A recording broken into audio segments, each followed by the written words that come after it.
Happy Monday morning! Kia ora! Kamusta? Mabuhay! Yan, for today kasama natin si Kuya Matmat kasi holiday nila, school holiday. So, 2 weeks wala silang pasok ngayon. Sama muna siya sa akin sa school. Happy Monday morning! Tara, samahan niyo ulit kami. Closing tayo for today. 9:30 pa naman ang ating time. So, it's only 9:20. Fast talk muna tayo. Fast talk.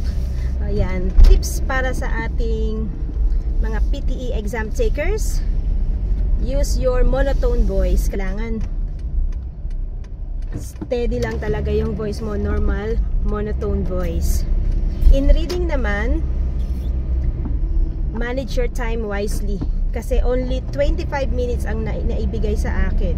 And doon sa 25 minutes na yon, sobrang dami ng questions. So, ang ginawa ko doon sa reading, in-skip ko yung multiple choice or single answer then multiple choice. When you say skip kasi, you just choose quickly one, yeah, and then move on to the next kasi it will take a lot of time. It will consume a lot of your time in reading.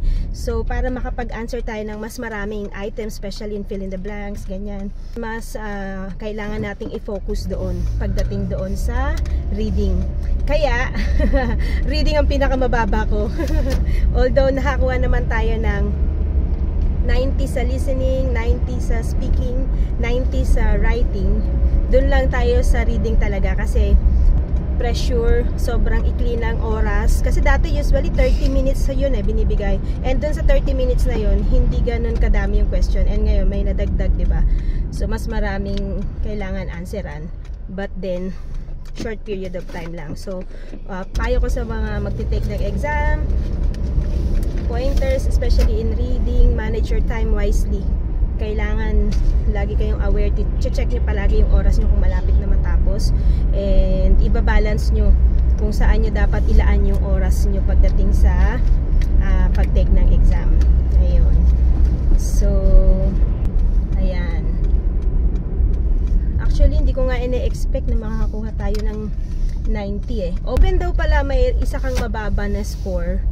Parang overall kasi ang kinukuha nila kung ano yung pinaka mataas mo ng score. Kasi supposed to be, kung i-divide mo siya for average, ang kukunin mo is average.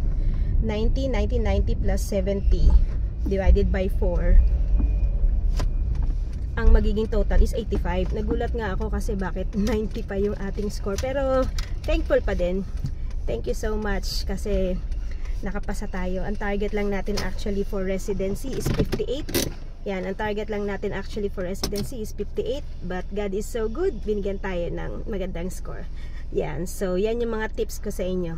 Bye for now! See you later!